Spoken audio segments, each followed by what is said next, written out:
안녕하십니까. 오늘은 545강 한자검정 5급입니다. 팔매, 조개패는 화폐를 뜻한 데죠. 날출과 살배로 이루어진 회의자로 손에 넣은 물건을 장차 팔려고 함을 표시했다. 살매는 앞에서 했죠. 거물망과 조개패, 화폐를 뜻하는 거물로 조개를 끌어왔다, 물건을 얻었다 해서 샀다는 뜻이 살매라면은 위에는 이게 날출이 선비사로 변한 거죠. 돈을 밖으로, 물건을 밖으로 팔리면 표시했다. 본 뜻은 화폐로 물건을 돈으로 바꾸는 데서 팔다의 뜻이 되었다. 살매의 반대자가 되었다. 돈을 내놓는다 해서 팔매가 되었다. 팔매도 마찬가지 의미매라서 형성자로 볼 수 있지만은 그렇지 않다. 돈을 밖으로 내는 데서 회의의 뜻을 가지고 있다. 팔매로 구성된 단어가 뭐 있을까요? 앞에 했던 살매와 같이 매매도 있을 거고, 그 다음에 판매, 그죠? 그 다음에 전매 특허, 자기 혼자만 오로지 팔 수 있는 특허, 전매 특허죠. 팔매, 물건을 내놓아서 판다. 여기 위에가 날출자면 쉽게 이해할 테인데 선비사가 들어가서 선비는 돈이 있어서 판다 이렇게 해석하기도 하죠. 그렇지 않다. 다음 업슬무, 우로 발음됐죠. 우, 불화부수, 밑에 점 4개가 불화죠. 이 불화는 불이 타는 불화고, 이 불화는 불길은 없지만은 불의 기운은 아직 살아있다. 그죠? 주로 글자 밑에 요 불화가 들어가죠. 불화발이라고도 하죠. 밑에 있어서. 건문의 자형은 소꼬리나 대나무 가지를 들고 춤추는 무녀의 모습을 본던 자로 구설한 후 아무런 탈이 없게 된다는 데서 없다 이 뜻이 됐다. 구설하고 난 뒤에 무탈하게 해달라 해서 나온 글자가 없을 무자다. 옥편에서는 허무하다의 뜻이다. 주역에서 무자는 모두 없을 무자 요 글자로 되어 있다. 이렇게 설명했습니다. 자, 없을무. 없을무는 무당이 춤추는 모습에서 아무 탈이 없게 해달라는 뜻으로 나오게 되었다. 아주 재밌는 뜻이죠. 마치 이거를 글자를 봤을 때는 위에는 나무를 모아놓고 밑에 부를 때는 부처가 스님이 죽었을 때 다비식 하는 듯한 그런 느낌에서 죽어서 없어지는구나 이렇게 볼 수도 있겠지만은 그렇지 않다. 무당이 나뭇가지를 들고 춤추는 모습에서 아무 탈이 없게 해달라고 비는 것이다. 그죠? 없을 무로 구성된 단어가 뭐 있을까요? 정이 없다, 무정. 마음이 없다, 무심. 가진 것이 없다, 무소유. 눈앞에 사람이 없는 듯이 행동하다, 안하무인 이런 단어가 있죠. 없을무, 재밌는 자입니다. 앞에 손수를 하면 뭡니까? 손으로 만지는 듯이 안 만지는 듯이 모르는 거기 때문에 애무할 때 쓰죠. 어루만질 무. 위에다가 풀초를 하면 뭡니까? 풀이 안 자라는 곳이니까 아주 척박한 땅이죠. 그래서 황무지할 때 거칠무가 되죠. 없을무. 다음 볼까요? 곱배, 베이, 사람인을 의미 부호로 하고 뜻을 사람인이라 하고 침뱉을 투의 발음 부호론, 발음을 했으니까 형성이죠. 형성자이다. 곱배의 본뜻은 등배로 배반, 위반인데 가차되어 곱, 갑절 등의 뜻으로 되었다. 이 등배에서 나온 건데 배반, 위반의 뜻으로 요거는 등이 쓰이고 요거는 뭡니까? 곱배의 뜻으로 된 거죠. 곱배, 배수. 곱배로 구성된 단어가 배가 된다. 곱으로 추가되었다. 그죠? 그 다음에 배수. 곱을 2배이 되는 것이 곱배자죠. 요 사람인을 하면은 곱배가 되고 흑토를 하면은 북토들 배가 되죠. 배양한다 할 때. 다음 볼까요? 법. 이것도 마찬가지 비업 받침. 리을, 기역, 비읍, 받침, 입성 발음은 중국 발음이 없다 했죠. 그래서 법으로 발음하지 않고 파로 발음됐죠. 파. 법자를 앞에 물수부수죠. 소전의 또 다른 자형은 물수와 왼쪽 요 물수 있죠. 길짐승을 뜻한 해태치, 해태치와 갈거 밑에는 갈거고 요 오른쪽이 해태치자죠. 구성된 자였다.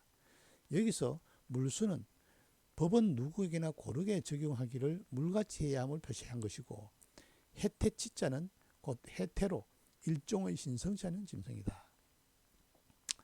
그 이야기 전해오는 이야기에 의하면은 이 해태라는 짐승이 법을 저지른 사람, 죄인들만 보면은 이게 머리를 부딪혀가지고 공격을 한답니다. 그래서 이게 법법자의 해태치가 들어간 거죠. 근데 나중에 이 해태치가 복잡하니까 이걸 제외하고 물수와 갈거로 해가지고 마치 물이 흘러가는 것이 법이다. 상류에서 아래로 내려가는 것이 법이다. 그거를 법이라 이렇게 쉽게 풀이하기도 하는데 그렇지 않은 거죠. 해태가 뭡니까? 나쁜 사람을 공격하는 모습에서 나온 글자였다. 법법으로 구성된 단어가 뭐 있을까요? 법률, 헌법, 위법, 법치국가 이런 데 쓰이죠. 자, 그래서 이 해태가 사람을 부딪히면은 판결을 내리는 거야. 이 사람 정직하지 않은 사람이다. 그래서 평가를 했다는 이야기가 있습니다. 전설로 전해지고 있습니다. 곱배는 침배틀투의 썸을 빌린 형속자. 배수지만은 사람의 두 배겠죠. 삶이 들어갔으니까. 법은 해태가 법을 다스렸다 해서 나온 글자였다. 법 물수와 갈거에서 그로 구성돼서 물이 흘러가는 대로 판결을 내렸다. 법. 한번 볼까요? 변할 변, 비엔 이렇게 됐죠. 칠복과 음을 나타내는 아름다울 련, 여기 여자 해자가 들어가 있죠. 의 줄임자로 구성된 형성자로 본래의 뜻은 변화, 고치다이다. 설문에서는 고칠경의 뜻이다라고 했다. 변할 변. 고치다. 변하는 것은 사실상 양쪽 실사가 있어서 실의 색깔이 변했다고 볼 수도 있겠죠. 변할 변. 아름다울 연에서 음을 빌렸다. 변해도 아름답게 변했겠네요. 칠복이 들어가서 변할 변. 변할 변으로 구성된 단어가 뭐 있을까요? 변화. 그 다음에 변형. 그 다음에 사자성어로 조변석계. 아침에 변하고 저녁에 또 고치고 아주 변덕이 죽을 듯하다 할 때 조변석계가 되겠죠. 다음 병사병. 빙 하고 평성으로 발음됐네요. 빙. 여덟팔부수. 갑골문의 자형은 윗면은 도끼고 아랫면은 양손을 뜻하는 들공이죠. 손으로 받들공. 요 여덟팔과 전혀 관계가 없죠. 그렇죠? 도끼은과 받들공자로 구성된 자인데 이게 밑에 여덟팔로 된 자. 사람이 양손에 매우 날카로운 무기인 도끼를 들고 있는 모양에서 본뜻은 병기다. 그죠? 두 손으로 도끼를 들고 있는 모습. 그대로 모습이죠. 두 글자가 합쳤으니까 회의자죠. 이후에 그 의미가 확장되어 병사란 뜻을 갖게 되었다. 손으로 도끼를 들고 있는 모습이다. 도끼를 들고 있는 사람이 곧 병사이다 이 말이죠. 병사병으로 구성된 단어가 뭐 있을까요? 병사의 힘을 이용한다. 병력 동원한다는 때. 그 다음에 병사들에게 내리는 법이 병법이죠. 전쟁에 필요한 법이 병법. 그 다음에 병사들이 사용하는 무기가 병기죠. 병기. 그 다음에 늙은 병사, 노병, 메가드 장군, 노병은 죽지 않고 다만 사라질 뿐이다 했죠. 병사병. 간단하게 손으로 도끼를 들고 있는 모습을 본뜬 해자다. 변할 변은 아름다울 연에서 음을 빌린 형성자다. 그러니까 칠복이 들어가서 뭡니까? 실의 모습을 자꾸 변형시키겠죠. 두드려서. 예. 병사병은 병사가 도끼를 들고 있는 모습이다. 예. 다음 복복. 마찬가지로 여기도 기역 받침이 없으니까 푸로 발음됐죠. 푸. 예. 제사를 뜻하는 보일시와 음을 나타내는 가득할 복으로 구성된 형성이다. 복에서 음을 빌렸으니까 형성자죠. 여기에 복은 배복의 초문으로 위는 사람의 머리이고 위에 한획은 아래 받자는 배의 형상이다. 배 안의 열십은 배 안이 가득함을 표시했다. 그러므로 복은 배 안이 가득 차 있음을 뜻했다. 복복과 부자부는 서로 통한다. 이름난 집안의 부유함은 복이 있다는 것이다. 본래의 뜻은 복으로 재앙화의 반대다. 일설에서는 제단과 술항아리의 모습으로 신에게 복을 빌고 있는 형상이라고도 한다. 복복은 배가 불름한 모습, 제사 지내는 제단 보일시와 배가 불름한 모습에서 부유한 집안의 부유함은 복이 있다. 그래 된 거죠. 진면을 하면은 집안에 배가 불룩한 사람이다. 그럼 배가 불룩하려고 하면은 먹을 것이 많아야 된다. 부자 부자다. 재밌는 자죠. 마치 그 절에 가면 뭡니까? 그 배가 불룩한 그 스님을 이렇게 웃는 모습에 그 있죠. 금복주 같이 술에 나오는 그 모양 같이 이게 복복자다. 복복으로 구성된 단어가 뭐 있을까요? 가장 중요한 행복, 축복, 그 다음에 재앙화의 반대 화와 복, 화복, 그죠? 그 다음 밭들봉, 펑으로 발음됐죠. 밭들봉. 소전의 자행은 아랫부분에 손수를 중심으로 양쪽에 손의 생략형인 또우가 있다. 양쪽에 또우, 여기 뭡니까? 들공자죠. 들공자. 앞에 나온 거. 윗부분은 옥이나 나무의 덮개이다. 이는 손으로 물건을 받드는 데서 본뜻은 양손으로 공경히 받들다이다. 요거는 받들공이고, 요건 뭐로 받드느냐? 손으로 받든다. 요 위에 있는 아주 중요한 물건이죠. 옥이나 나무 덮개. 그래서 받들봉자가 되었다. 받들봉으로 구성된 단어가 뭐 있을까요? 봉승, 받들어 있는다. 그 다음에 명을 받들어 나간다. 봉명할 때 쓰죠. 재밌는 것은 받들봉자 앞에 나무목을 하면은 나무를 받들었다. 몽둥이 봉자가 되죠. 몽둥이 봉.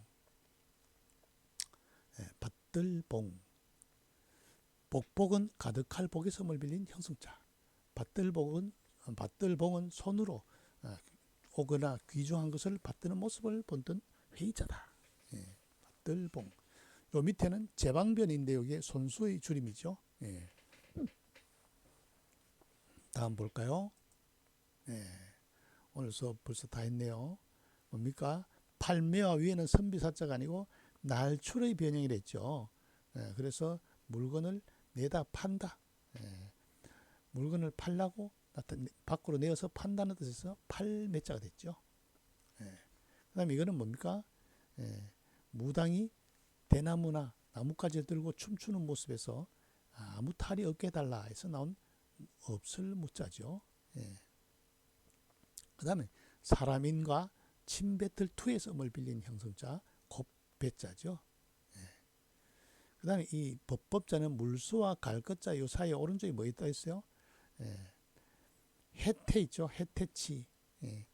상수 뭡니까? 신성시하는 짐승 해태가 있어서 사람의 머리로 부딪힌다. 그래서 그 사람을 벌을 내렸다 하는 것에서 나온 글자인데 해태치를 빼고 법법으로 만드는 해의자가 됐죠. 그 다음 칠복과 위에 아름다울 연자로 해서 음을 빌린 형성자 변할 변자죠. 변할 변. 그 다음 도끼근과 밭들공 손에 도끼를 잡고 있는 모습 그게 누굽니까? 병사죠. 병사 병. 그 다음 제사를 뜻하는 보일시와 옆에 배가 불름하게 배가 부른 사람 그래서 배 안이 가득 차 있다. 그래서 집안이 부유한 사람이기 때문에 복이 있다. 이 뜻을 된 복자. 그 다음에 요 손수의 줄임과 여기 밭들공에서 구슬이나 아주 중요한 것을 받드는 모습에서 나온 글자 받들봉, 받들봉. 네. 다시 읽어볼까요? 팔매, 없을무, 곱배, 법, 변할 변, 병사병, 복복, 받들봉. 그렇죠? 예, 오늘 수업 여기서 마치겠습니다.